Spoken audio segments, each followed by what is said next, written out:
Hermano, como comentaba, debe ser para nosotros, ¿verdad? Como iglesia, como cuerpo, como cristianos, algo natural en nosotros poder compartir lo que significa el evangelio. Porque yo meditaba, o sea, yo tengo la costumbre, no sé si usted lo hace, yo me imagino que de igual manera lo hace usted, y es que a veces hay momentos que usted está o transitando en su auto, ¿verdad? Yo espero que uno no se desconecte de que esté guiando, pero o está sentado en su casa, o está de momento en un espacio de esos que se dan. Usted empieza a meditar en su vida. Y por lo menos lo que yo hago en ese momento, empiezo a mirarme como por dentro y a tratar de recordar todo lo que ha ido pasando quizá en el tiempo más cercano. Ya cuando usted pasa de los 50, no se moleste nadie, pero yo soy de los que creo que como que la mente empieza ya uno no recuerda tanto para atrás, ¿verdad? Como que a los 20 no se acuerda de todo lo que uno ha hecho, pero después de los 50 ya uno como que 10 años, 5 años, ¿verdad? Pero a veces yo tomo ese tiempo para pensar en lo que ha pasado en mi vida, en las cosas que he hecho. Y yo creo que es un momento importante porque es el momento genuino, escuche bien, donde debemos nosotros como seres humanos y aquellos que hemos rendido nuestra vida a Cristo, ¿cuántos han entregado su vida al Señor y han confiado en Cristo? ¿Verdad que sí? De hacer un análisis de lo que estamos haciendo, de cómo estamos viviendo, ¿verdad? Y un poco hacer una retrospección. ¿Qué estoy haciendo con mi vida? ¿Qué cosas están pasando en mi vida? ¿Cómo estoy manejando mi vida en todas las áreas? Como persona individual, como esposo, si es casado, como esposa, como padre, como hijo.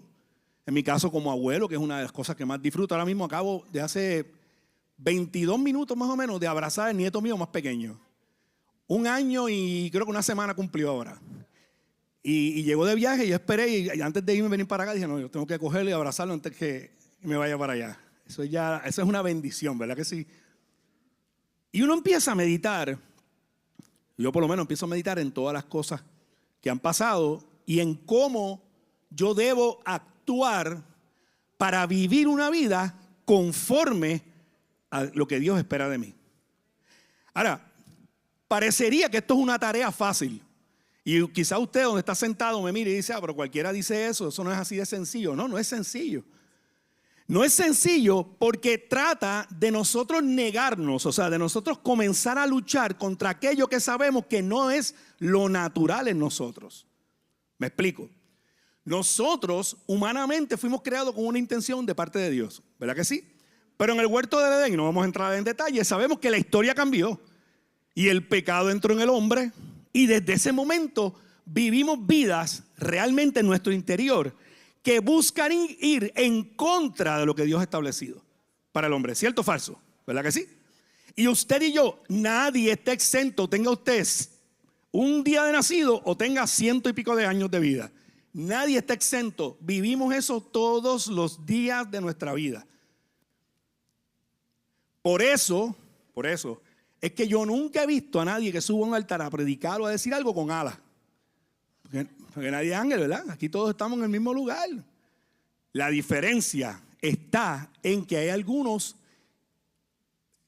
y no digo yo, o sea, en general, maduramos en diferentes etapas, ¿verdad? Y crecemos, como en la vida, en diferentes etapas. Por eso Pablo habla de que algunos ya comían comida sólida y otros todavía estaban tomando leche, ¿verdad? Porque estaban en un proceso de crecimiento.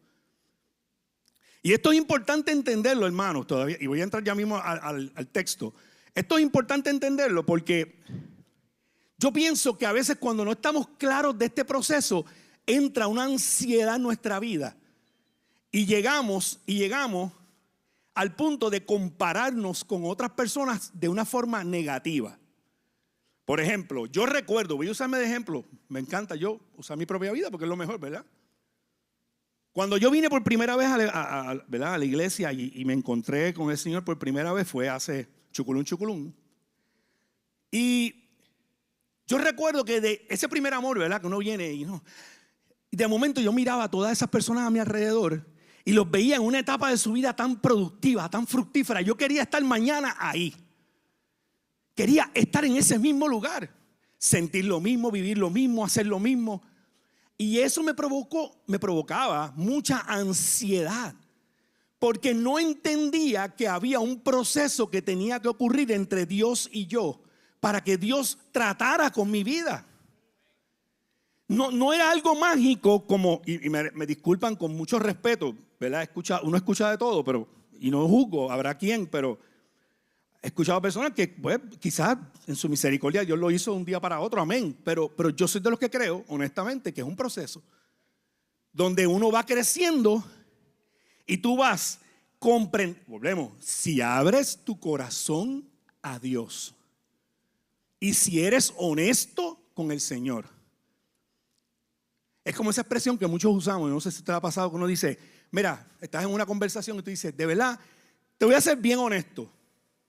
Y yo digo, bueno, es que hay una sola clase de honestos, o somos honestos o no somos honestos, ¿verdad? Y es una manera de uno decir como que hay momentos en que no te digo toda la verdad, pero hoy te lo voy a decir, ¿verdad?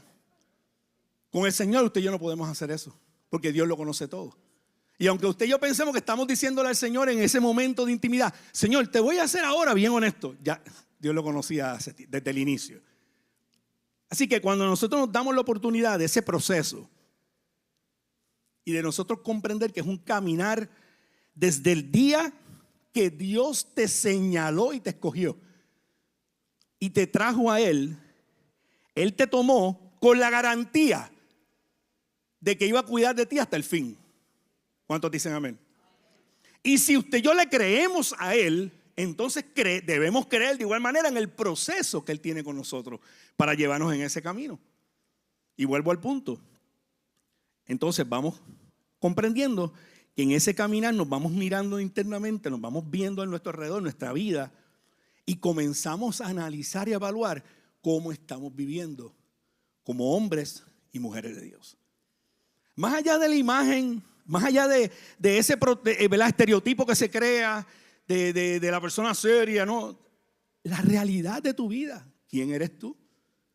¿Quién eres tú? El texto que Dios puso en mi corazón compartir hoy es uno que hemos escuchado muchas veces, pero quiero compartirlo en esta mañana porque creo que definitivamente lleva en sí mismo una enseñanza muy atada a este proceso del análisis de nuestra vida en el Señor y cómo nosotros crecemos en Él para llegar a eso que Dios ha destinado para nosotros. Acompáñame, vamos a estar leyendo el libro de Hebreos, capítulo 12, versículo 1 al 12. Y dependiendo de la versión que usted tenga, hay diferentes tipos de títulos que se le da a este texto, pero el más conocido es la carrera de la fe. ¿Verdad? ¿Cuántos siguieron el mundial de soccer? ¿Verdad? Muchas sorpresas. ¿Quién le iba a Argentina? Gadiel, qué rayo. Lo que apuesta Gadiel pierde. ¿Verdad? Muchas sorpresas, pero mire algo interesante que yo no seguía ese deporte mucho, ¿verdad? Mis hijos, ellos son fanáticos de eso. Yo he aprendido ahora me hice un poco más fanático porque vi un poco más, entendí un poco más la dinámica de todo lo que se daba ahí. Pero una cosa que me llamaba la atención de ese grupo de hombres, particularmente en este grupo que eran varones, ¿verdad? Era que por 90 minutos o más era corriendo detrás de una bola.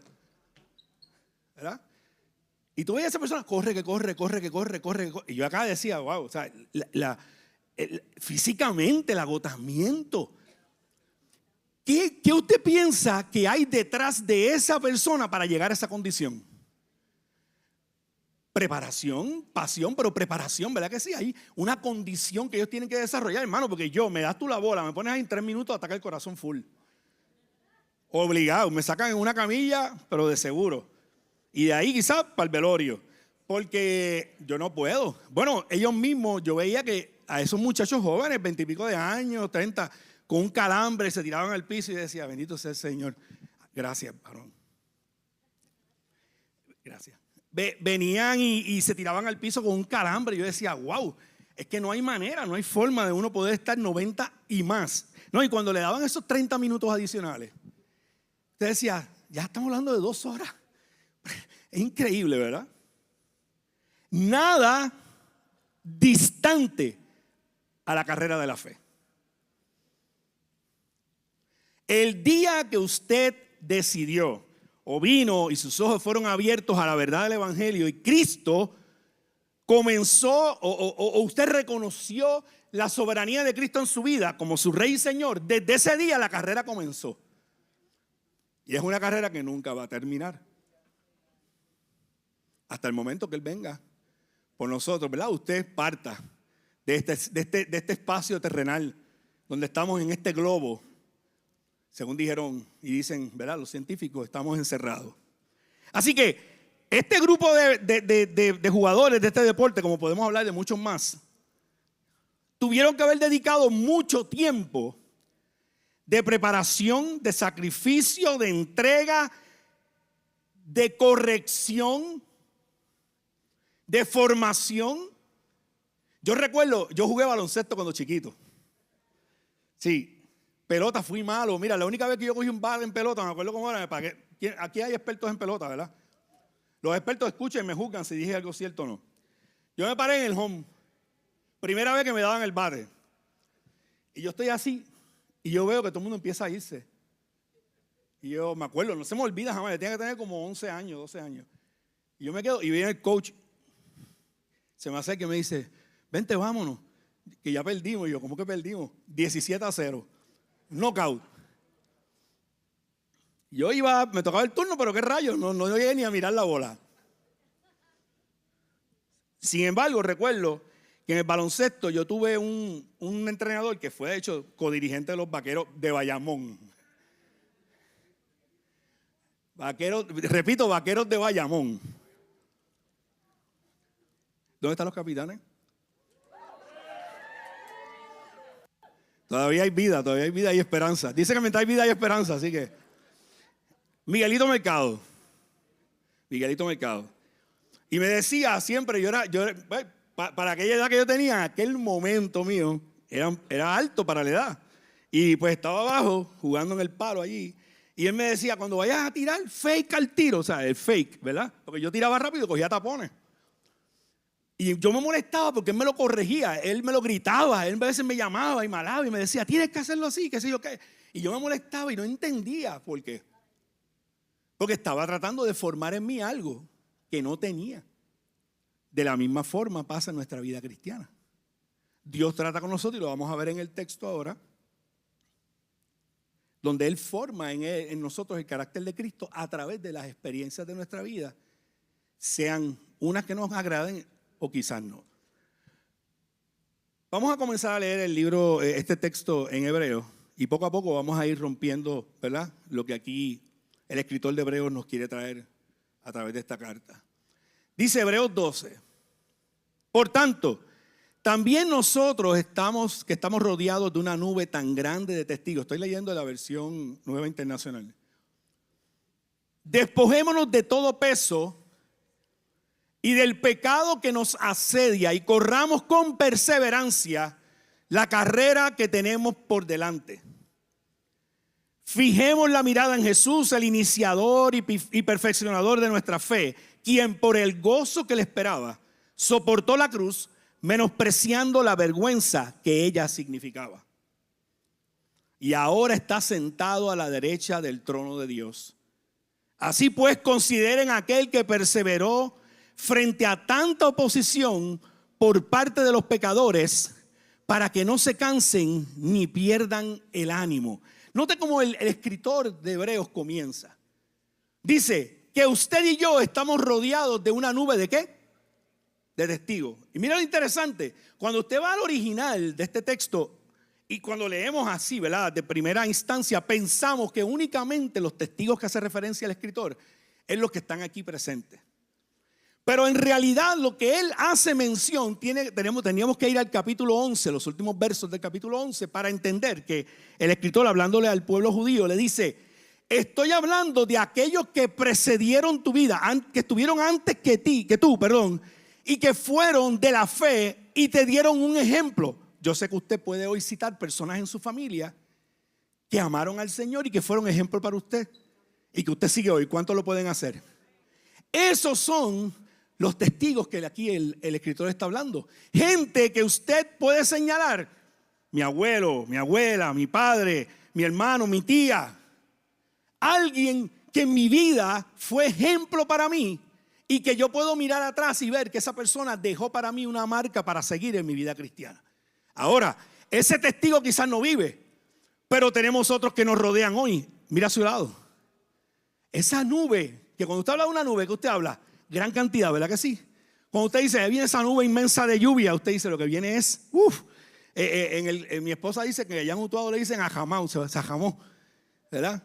Pues eso mismo, se ajamó, se arramó la cantidad de gente que puede ver mi vida y puede dar testimonio de lo que yo hago en mi vida cristiana. Así que el escritor nos dice, rodeados de esta nube tan grande de testigos, primero, nos invita a hacer algo, hermano, y esto es crítico. Despojémonos de todo peso y del pecado que nos asedia.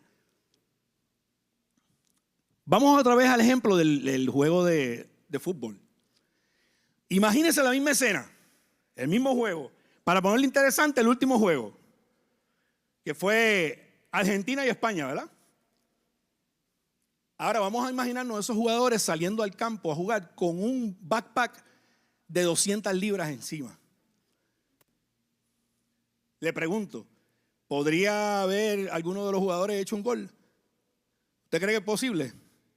¿Podría un jugador de pelota, un pelotero, que dé un jonrón con un backpack de 200 libras, correr las dos, bueno, no un jonrón, de un triple, correr las bases rápido y completar el ciclo con 200 libras en la espalda, tan rápido? ¿Cómo haría el que va a correr un maratón si le ponen si cuando le dicen, bueno, tienes un premio aquí increíble, $1.000.000 si ganas el maratón, pero tienes que llevar en tu espalda este bulto de 250 libras contigo? ¿Terminaría la carrera? El escritor dice a la iglesia, despojémonos de todo peso. Hay cosas, hermanos, que usted y yo nos ponemos encima nosotros mismos. Hay cosas que nosotros, sabiendo que son eventos, situaciones, acciones que nos van a atrasar en nuestro caminar, decidimos entrar en ellas. Y no voy a entrar en detalles específicos, pero podemos hablar de muchas relaciones, amistades. Esa es la más común, yo creo. ¿Verdad que desde chiquito usted le decía, cuidado con quien tú te juntas? ¿Verdad? Con quien tú te juntas. ¿Y cuál era la intención detrás de ese comentario? Pues que lo que esa persona hace, si no está bien, son costumbres que tú a lo mejor no estás, ¿verdad? No las haces hoy, pero se te van a pegar y las vas a comenzar a hacer. Y de momento, de ser una persona que estabas en una posición quizás reconocida de respeto, te vas a tornar una persona completamente, ¿verdad? Desviada o yendo hacia otro camino que no es el correcto. Así que ese peso es una acción de usted y mía.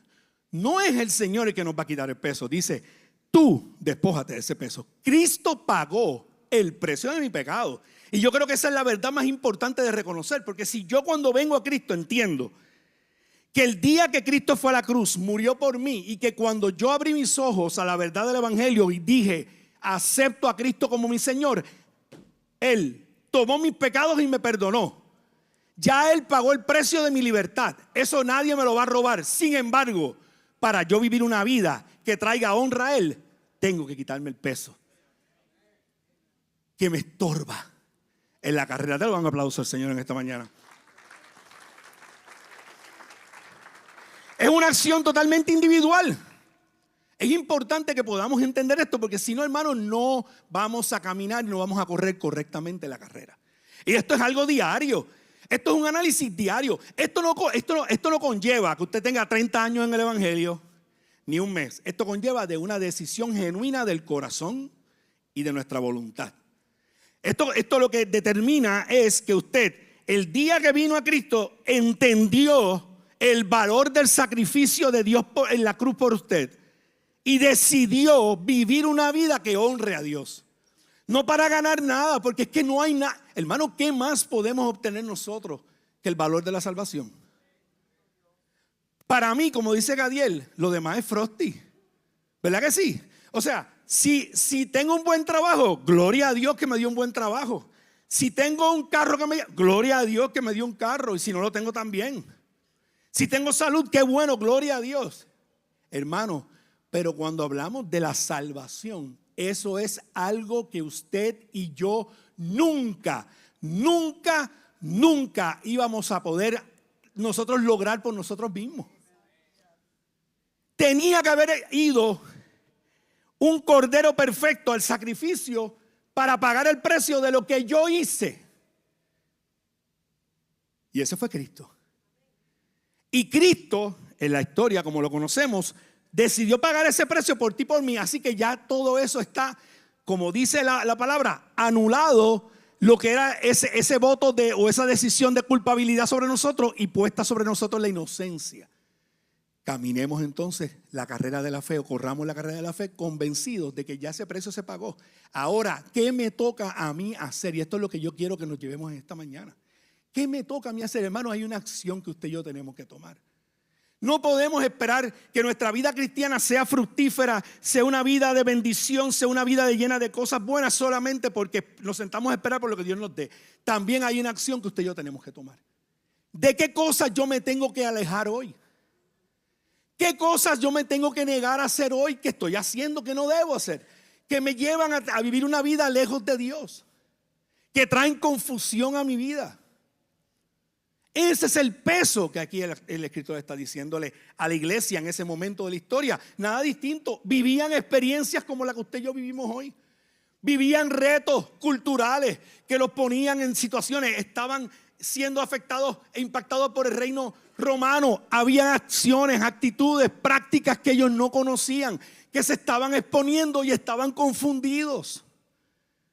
Entonces el escritor, viendo esto, que lo que se entiende según los teólogos es parte de ese grupo que está en esa iglesia, dice: para usted y yo poder vivir una vida que sea de fruto para el Señor, tenemos que quitarnos ese peso. Pero también tenemos que nosotros correr con perseverancia alejándonos del pecado. Porque fíjate cómo él dice, el texto habla de dos cosas: despojémonos de todo peso y del pecado que nos asedia. Y definamos brevemente ese término asedio. Yo busqué la definición de asedio porque me llamó la atención y dije, vamos a ver qué realmente significa ese término de asedio. Y asedio habla de persecución. Escuche bien, quiero leérselo específicamente como lo puse aquí. Disculpa que ahora el papel no quiere cooperar. Dice, hostigar, asediar. O sea, si alguien asedia a otro, está hostigándolo. Lo agobia, insiste, coacciona, acosa, aísla, acorrala, encierra. Entonces, cuando vamos a ese texto, cuando dice de todo el pecado que nos asedia, tenemos que entonces pensar que es el pecado que nos hostiga. El pecado que nos agobia. El pecado que insiste en que nosotros lo hagamos. El pecado que nos coacciona a vivir una vida que no es la que queremos vivir. El pecado que nos acosa. Hermano, seamos honestos. Y lo digo por experiencia propia. Yo creo que nunca, honestamente, de corazón, le digo con toda la sinceridad delante del Señor, nunca nosotros pecamos sin antes saber que podíamos huir de eso. Estoy convencido de eso.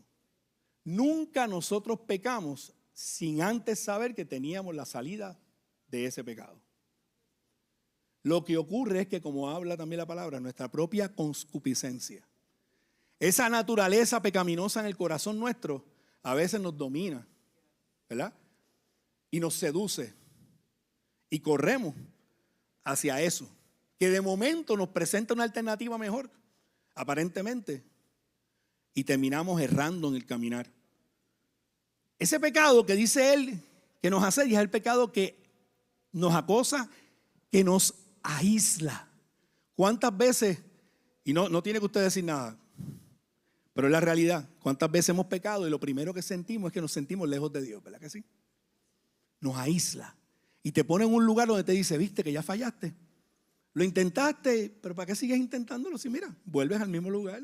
Gracias, de nada vale. Entonces, ¿para qué tú sigues? Chacho, quítate, o muchacha, quítate ya. Si no vas a cambiar, olvídate de eso.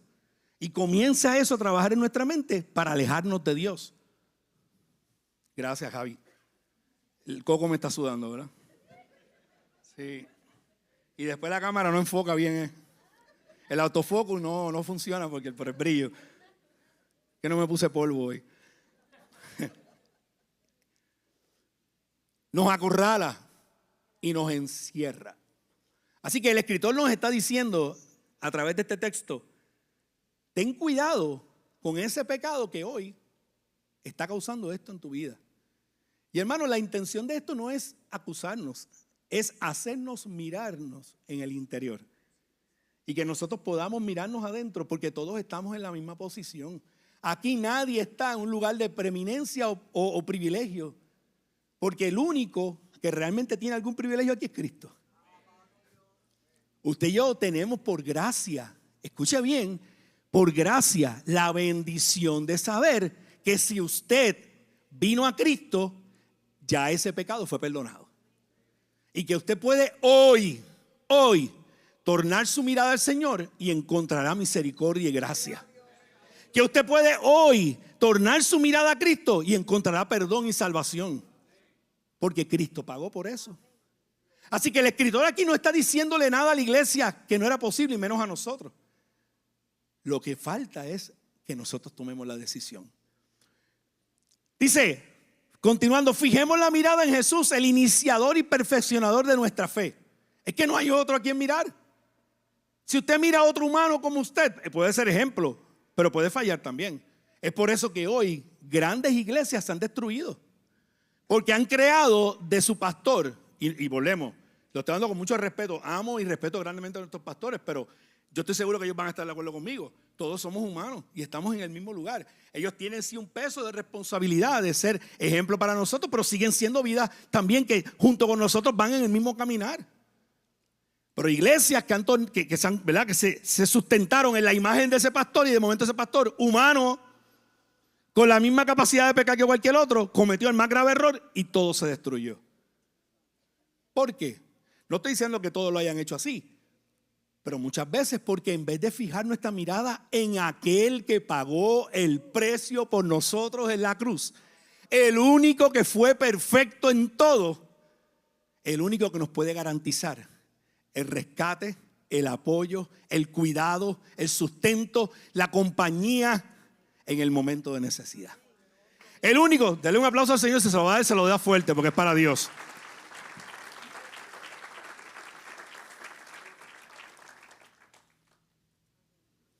Dice que perfecciona nuestra fe.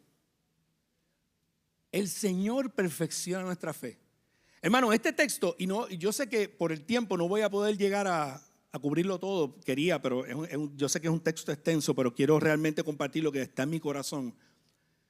Más adelante, los versos más adelante, si usted va al verso 7 en adelante, comienza a hablar de la disciplina. Y ese es un término donde muchos de nosotros nos sentimos incómodos cuando esa palabra se menciona, porque nos sentimos como que es castigo, ¿verdad? Como que eso suena a algo malo. Pero cuando habla aquí de que Cristo perfecciona nuestra fe, parte de esa perfección que Cristo hace en nosotros no es solamente a través del sacrificio que Él hizo perfecto en la cruz, sino también del trato de Él con nosotros diariamente para llevarte a ver todo lo que tú tienes que rendir a Él para Él tratar en tu vida. Me explico, nuestra acción, nuestro caminar, nuestra vida diaria, todo lo que nosotros hacemos. Y en esa rendición de cuentas, vamos a ponerlo de esa manera, ese término yo que es interesante, rendición de cuentas, donde yo vengo al Señor en oración, como que se supone, ¿verdad?, que todos hagamos. Y en ese tiempo de intimidad yo confieso al Señor, abro mi corazón y yo, Señor, mira, esto me está impactando, esto me está haciendo daño, estoy fallando en esto. Y en ese proceso Dios trata conmigo, comienza a corregir mi vida y es ahí donde perfecciona paso a paso mi fe. Donde yo comienzo a madurar y a entender más el por qué yo estoy aquí. No estamos aquí solamente para entrar por estas puertas cada domingo y venir, que eso es parte de la vida cristiana, venir con la expectativa de bendición de parte de Dios. Todos tenemos que entrar con alabanza, pero con la expectativa de que Dios va a hacer algo nuevo. Pero también con la expectativa de que Dios va a corregirme en algo. Y esa es la parte que a veces no nos gusta. Entonces, si queremos que Dios perfeccione mi fe en Él, tengo que estar abierto a la corrección. Porque no es una corrección que daña, es una corrección que edifica. Es una corrección que forma carácter, pero también te llena de amor y de paz. Hermano, si yo le hablara de todas las cosas que yo he vivido en mi vida, y le puedo decir hoy que gracias a la misericordia de Dios, yo puedo poner mi cabeza en mi almohada en paz. Y esta cabeza es grande. En paz. Porque el día que yo decidí aceptar a Cristo, le dije luego en ese caminar, forma el carácter de Cristo en mí. Y todos los días, hermanos, todos los días de mi vida, y que Dios le dé testimonio si estoy diciendo verdad o no, le digo, corrige mi caminar. Corrige mi caminar. Corrige mi caminar. Porque si tú me corriges, sé que tú me estás amando. Dáselo fuerte si es para Dios. Si tú tratas conmigo y me señalas lo que está mal en mí, sé que me estás amando. Si tú me abres a mí, a mi vista, y me pones, hermano, y esto pasa, y me traes a visibilidad lo que otros quieren hacer contra mí, tú me estás amando. Pero también si tú traes a mi corazón lo que yo quizás quiero hacer contra otros, tú me estás amando. Hermanos, no hay forma que usted y yo podamos correr esta carrera separados de esta verdad. No hay forma.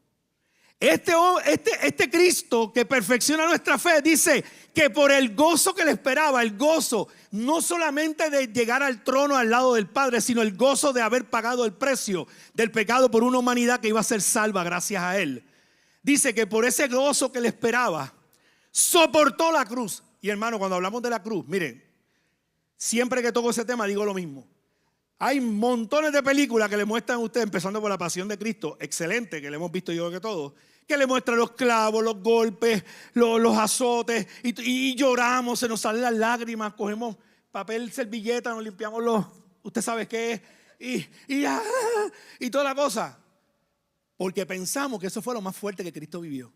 Hermano, no. Cuando Cristo estuvo en esa cruz, el peso más grande, como lo dice Sarai, una de las cosas fue estar separado de Dios por un momento, pero aún más, cargar el peso del pecado de toda la humanidad. Porque cuando usted y yo pecamos, un pecado nos destruye el alma y no podemos dormir en paz por uno. Imagínese él que tuvo que cargar el de toda la humanidad en ese momento. Hermano, eso le destruye el alma a cualquiera. Denle un aplauso a Dios porque de verdad se merece toda gloria.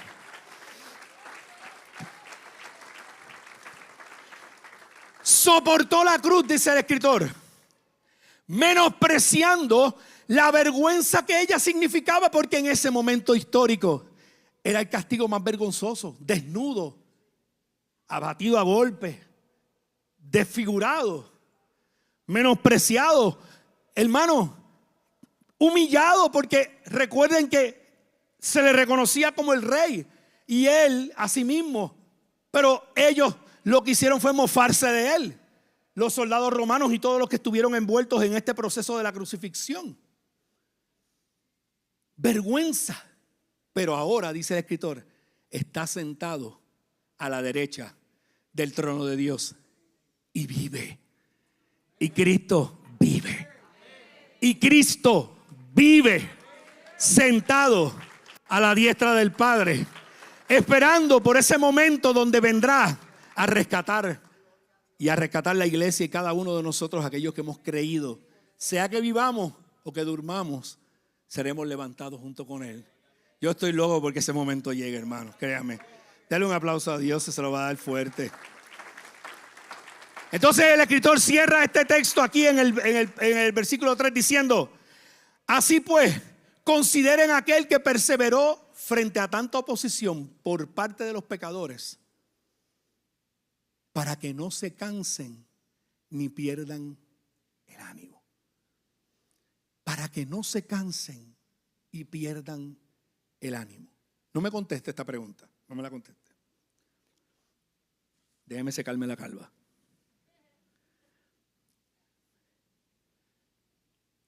Yo creo que es normal. Yo escuché una vez no sé si fue el mismo Gadiel que una vez conversando conmigo usó ese término, desgaste. Creo que fue Gadiel.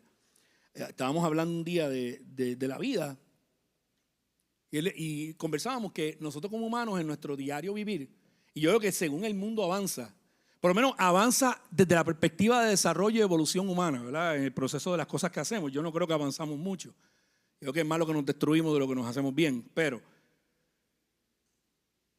es más acelerada la vida y yo pienso que eso nos desgasta más y nosotros nos sentimos más cansados. Es mucho lo que hacemos. Yo no sé si le pasa a usted que hace mucho, pero no alcanza nada. Tiene muchas actividades, pero no logra nada. Es como que mucho que hacer, pero qué poco se ha alcanzado, ¿verdad? Entonces, cuando aquí el escritor dice que miremos a Cristo para que no nos cansemos ni perdamos el ánimo, debemos reconocer que esas dos cosas van a estar presentes siempre en nuestro caminar.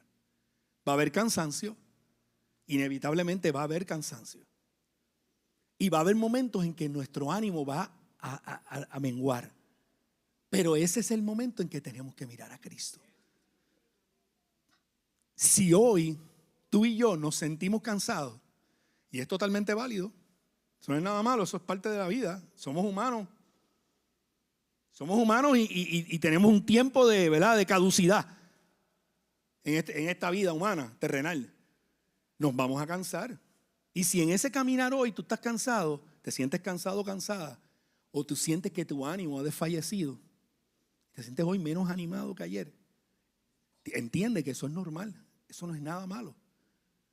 Pero entonces hoy es el día que debes poner tu mirada en Cristo y mirar el ejemplo de uno que no se rindió por amor a ti y a mí, pudiendo, hermano, legalmente Cristo tenía todos los méritos para haber salido de ese asunto. Sepa usted que sí. Tanto así que Satanás, cuando lo tentó en el desierto, no le dijo cuando estaba en la cúspide: lánzate si Dios va a enviar ángeles para que te rescaten. ¿Cierto o falso? ¿Y qué era eso? Tentando su capacidad de poder dominar el reino. Porque él podía haber dicho: es verdad, oye, si yo me puedo tirar de aquí, los ángeles me van a evitar que yo caiga. Pero ¿qué era eso? Tentar a Dios. Porque eso no era lo que Dios determinó para él. Lo mismo pasa en nuestra vida. Ese cansancio, ese desánimo es normal. Lo que sería anormal o no correcto es que usted y yo, si hemos decidido creer en Cristo y si usted vino a Cristo, no dependa de Él en ese momento.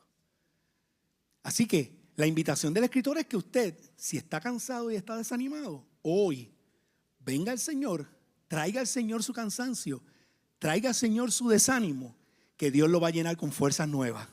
Dice que le dará fuerzas como la del águila. Y usted va a resplandecer y va a volar en las alturas y va a ser como el búfalo. Hermano, yo vi un video de un búfalo impactando un camión. Aquella cosa es inmensa. Y yo nunca había entendido la fuerza de ese animal. No estoy diciendo el animal a nadie, ¿verdad?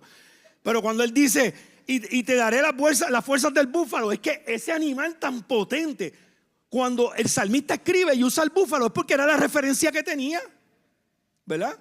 Acá nosotros en Puerto Rico no tenemos búfalos. El ejemplo no va a sonar muy bien, pero tenemos toros, ¿verdad? Y el toro, los toros cebú, que son los de los cuernos grandes, ¿verdad? Aquí los que saben de ganado me corrigen. Son animales fuertes. Que yo no creo que nadie quiera que algún animal de ese lo corra a usted, porque yo creo que no va a pasarla bien. Pues en el caso del salmista, el ejemplo que tenía era un búfalo. Y miró un búfalo y dijo: este animal es potente, es inmenso. Así Dios renueva mi fuerza y me pone como el búfalo, así fuerte y potente. ¿Cuántos quieren esas fuerzas del búfalo hoy? ¿Cuántos quieren volar como el águila en las alturas, aún en medio de la prueba y de la situación? Eso es lo que Dios hace por ti y por mí, si nosotros decidimos correr la carrera de la fe de la mano del Señor. De la mano del Señor. Voy a ir ya dando vueltas para cerrar. Como le dije, hubiese querido coger los 12 versos, pero honestamente sé que tomaría tiempo y no quiero. Quiero que me acompañen a una última parte donde creo que cerramos en un punto muy importante. Y es en el versículo 7. De hecho, voy a leer del 4 en adelante, simplemente escúcheme. Y en el 7 les voy a compartir algo. Versículo 4 dice: en la lucha que ustedes libran hoy contra el pecado, todavía no han tenido que resistir hasta derramar su sangre, porque Cristo la derramó por nosotros. Aquí ninguno de nosotros hemos sido todavía llevados al punto de que por tanta resistencia, fuerza, golpe que recibimos en la vida nos hemos desangrado, ¿verdad que no? Pero Cristo sí, virtió su sangre completamente por el pecado que pagó en la cruz por nosotros. Dice, y eso, sin haber tenido que derramar sangre, ya han olvidado por completo las palabras de aliento que como a hijos se les dirigen. Eso es el escritor hablando a la iglesia, en aquel momento de iglesia judía, pero nos habla a nosotros hoy. Y mire las palabras que le hace referencia. Cuando aquí dice hijo mío, piensen ustedes, hijo o hija. Hijo mío o hija mía, no tomes a la ligera la disciplina del Señor.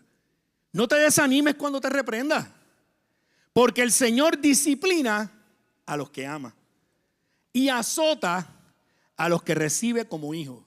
Hermano, el azote que habla aquí no es el azote de maltrato. Habla de cuando permite la corrección que duele de momento.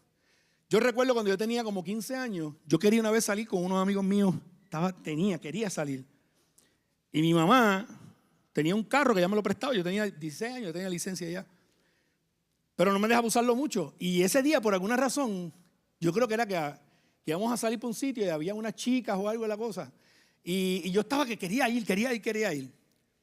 Y mi mamá parece que presintió algo y me dijo, no vas para ningún lugar. Y me escondió las llaves. Mira, hermano, a mí me dio una ira. A mí fue una cosa que el coraje que yo tenía, yo me encerré en el cuarto mío, yo no me acuerdo ni qué yo hice, pero sí recuerdo el coraje, la ira que tenía en mi corazón. Porque no entendía que lo que mi madre estaba haciendo era protegiéndome, era cuidando de mí, era amándome, era quitándome algo que yo pensé que era bueno para mí y necesario, pero ella sabía que no, que lo que iba a traer era daño a mi vida. Por eso el escritor dice, porque el Señor disciplina a los que ama y azota o trata con más fuerza a los que recibe como hijos. Si usted y yo somos hijos de Dios, tenemos que aprender a soportar esa corrección de parte del Señor. Versículo 7, los que soportan es para su disciplina, pues Dios está tratándolo como hijo. Si no hiciera eso Dios, hermano, no seríamos hijos de Dios. Seríamos, como dice la palabra, considerados bastardos, fuera de la familia, hijos que no tienen el reconocimiento de un padre. Porque qué padre, qué hijo hay a quien el padre no disciplina. Todos los que son padres aquí, dígame si usted no ha tenido que disciplinar a su hijo alguna vez. Y todos los que hemos sido hijos, hemos sido disciplinados igualmente. Eso es parte de la crianza y del desarrollo de la vida humana. Si a ustedes, dice el escritor, se les deja así la disciplina que todos reciben, entonces serían, como decía ahorita, hijos bastardos, ¿verdad? No legítimos. Después de todo, nuestros padres humanos nos disciplinaban y los respetábamos. El ejemplo que le acabo de dar. Yo grité, pataleteé, quizás tiré, empujé, pero no me atreví a buscar las llaves. Porque sabía que lo que venía era peor. Y mi mamá era buena con la chancleta, le aseguro. Esa mujer tenía una puntería con eso y los cuadros, las dos cosas. Porque esa tiraba con chancleta y cuadro. Eso, mira hermano, mi mamá medía 5'2". ¿Qué? Esa mujer era una vaquera de verdad. Mira, sin ánimo de, ¿verdad? No sé las capitanas, me imagino que hace lo mismo. 5'2". Y usted sabe las puertas esas de babún, las que son huecas en las casas. Yo una vez me encerré en el cuarto porque hice algo que ella se molestó mucho conmigo y yo me encerré. Volvemos, le estoy diciendo delante de Dios la verdad. Y ella empezó a puño. ¡Bum! ¡Bam! Aquella puerta, ¡bum! Y yo decía, ya no va a entrar. Hasta que yo vi que la madera rompió. Mira, hermano. Lo primero que yo hice fue, yo tenía que estar ya, 14, 15 años. Busqué los libros que yo tenía guardados de cuando chiquito. ¿Usted sabe esos cuadernos? Son libros que daban como en primero o segundo grado, que tenían las carpetas duras. Finitos, me puse uno aquí atrás en el mahón. Porque yo sabía lo que venía. Y el hermano no hizo esa mujer más que meter la mano, abrir la puerta. Ella tenía una correa de cuero que medía como 3 pulgadas de ancho, que era de mi abuelo. Y esa mujer la enrollaba aquí en la mano y eso era una experta domando fiera. Mire, me cogió, me dio por cuanto lado. Lo que pasa es que yo gritaba y ella no sabía que estaba en la libreta. Y yo gritaba, ¡ah! Pero ella me daba y yo, pues, por lo menos tuve mi estrategia para cubrirme en ese momento. En otras no me funcionó, les puedo decir, no me funcionó. Y la situación fue espeluznante. Pero esa chiquitita fue fuerte. Mientras vivió fue fuerte. Y nuestros padres nos disciplinaban y los respetábamos. Ya me está diciendo que me calle. Muy bien. Tengo que terminar. Entonces, nuestros padres nos disciplinaban, ¿verdad que sí? Y los respetábamos. En efecto, nuestros padres nos disciplinaban por un breve tiempo, dice el escritor, como mejor les parecía. Ya ustedes ven, ella rompía puertas, tiraba y todo. Esa era la manera que disciplinaba. Otros, yo he escuchado que de todo, todo depende de la forma que usted lo criaron. Pero de alguna manera u otra los disciplinaban. Pero Dios, escucha lo que dice el escritor, a diferencia del padre terrenal, que lo hace aún por amor, en muchos casos, de manera imperfecta, dice aquí el escritor, pero en este caso dice, pero Dios lo hace para nuestro bien, a fin de que participemos de su santidad. Ciertamente, hermano, ninguna disciplina en el momento de recibirla parece agradable, sino más bien dolorosa. Sin embargo, después de un tiempo podemos ver que produce una cosecha de justicia y paz para quienes han sido entrenados por ella. Por eso le decía que después de tantos años y después de una vida de muchas experiencias que no hubiese querido vivir, hoy puedo poner mi cabeza yo en mi cama, en mi almohada, en paz. Porque cada día de mi vida trato siempre de no olvidar venir ante el Señor y pedirle que forme el carácter de Cristo en mí, que corrija mi caminar, que forme en mí el hombre que Él destinó que yo fuera. Para cerrar, hermanos, porque el tiempo avanza. Mire la último texto que el escritor de Hebreos escribe. Y yo quiero que usted se lleve esto en su corazón en la mañana de hoy. Hemos hablado, a manera de repaso, de la carrera de la fe, de cómo podemos mirar alrededor nuestro, no solamente del pasado, sino ahora, aquellos que nos miran y pueden ver en nosotros la vida de Cristo, ¿o no? Esa nube, como decía el hermano, ¿verdad? Esa nube grande de testigos que nos ven. Y cómo el Señor, a través de las experiencias de nuestra vida, nos permite que podamos ver en Él el ejemplo a seguir de uno que no se rindió en medio de toda la resistencia y la oposición que tuvo, en medio de los momentos más críticos, aún en desánimo y en cansancio. Que es necesario que para que nosotros corramos como esos jugadores que hablábamos ahorita, necesitan ser entrenados y a veces entrenados bajo procesos rígidos de enseñanza fuertes que a veces pueden doler o molestar, pero con la intención de que se hagan expertos en lo que hacen. Y nosotros en nuestro caminar cristiano tenemos que ser entrenados también por Dios y formados en ese caminar. Y para eso tienen que corregirnos, formarnos, enderezarnos, llevarnos a esa posición recta para que podamos caminar de una manera derecha y llegar al fin, como Dios espera ¿verdad? De cada uno de nosotros. Que para eso es necesaria la disciplina, la corrección. Que no podemos simplemente esperar esa palabra que nos motiva, que nos anima, que nos impulsa, sino la que nos corrige y nos forma. La que me hace ser el hombre que Dios espera de mí. La que te hace ser la mujer que Dios espera de ti. La que te hace ser el hijo, la hija que Dios espera de ti. Cierra el escritor con esto diciendo, versículos 12 y 13.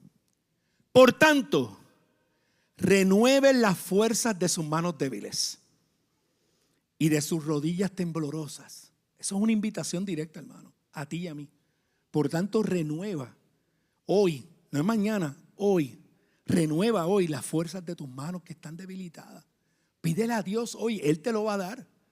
Renueva mis fuerzas, como hablábamos ahorita, como las del búfalo, como las que tú quieras, las del toro, no sé, lo que quieras. Y de tus rodillas temblorosas, porque a veces hay temor. A veces vienen situaciones que provocan temor y nos hacen un poco temblar. No hay por qué temer, No importa el diagnóstico, no importa la situación, no importa la oposición, no importa quién está en contra de ti. Si eso que está en contra tuya no viene de parte de Dios y es el enemigo, no hay por qué temer, no hay por qué temblar. Dios está con nosotros. Y dice, y hagan sendas derechas para sus pies, para que la pierna coja no se disloque, sino que sane. Y hagan sendas derechas para sus pies. ¿Alguna vez usted ha caminado por un camino que es como con muchas curvas? Yendo para Jayuya. ¿Quién ha ido de Utuado a Jayuya? Vea cómo hace todo el mundo. Y no es criticando, pero es verdad. Curva, curva, curva, curva, curva. Y que no está acostumbrado a eso, hermano, tiene que parar. Imagina ese camino de mucha curva.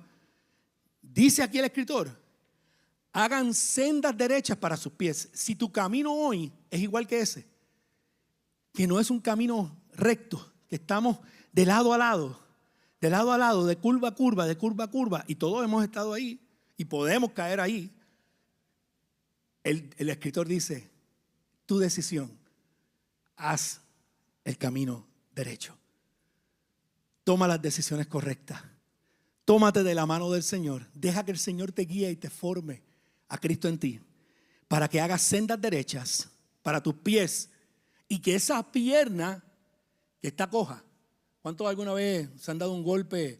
Sobre todo esos días que uno se da con el dedito chiquito en la pata de la cama. María, que todo el mundo hizo así. Una foto hubiese sido perfecta. Todo el mundo hizo. Porque yo creo que la mayoría hemos venido, nos hemos levantado de momento, ¡pa! Y el cantazo. Y lo que viene después para muchos no es amén. Claro. Entonces, usted viene ahí y de momento usted está por los próximos 3 minutos caminando así. ¿Verdad que sí? Porque estás cojo, no puedes caminar derecho. Te encorvas, tu posición física por un periodo de minutos no es la correcta. Tu cuerpo se adapta a ese momento de dolor y ya deja de funcionar correctamente. Pero dice el escritor que esa pierna coja, usted y yo tenemos que hacer sendas derechas para que no se disloque y se salga por completo, sino que se sane en el caminar con Cristo. Es una decisión tuya y mía la invitación que nos hace aquí el escritor. Todo está de nuestro lado. Ya Cristo hizo lo que Él tenía que hacer y hizo lo que Él debía hacer. Él pagó el precio. Él nos dio la salida pronta de auxilio ante la tentación. Él nos dio la fuerza que necesitamos para vivir la vida. No estoy diciendo que seamos perfectos, ninguno lo vamos a hacer. Y vamos a errar, claro que sí. Eso es normal. Pero no podemos descansar en eso. Tenemos que descansar en que Cristo está con nosotros, en la verdad de que Él nos acompaña y que no importa lo que venga contra nosotros, Él está como poderoso gigante para llevarnos a la victoria y nosotros caminar en rectitud para la gloria de Dios.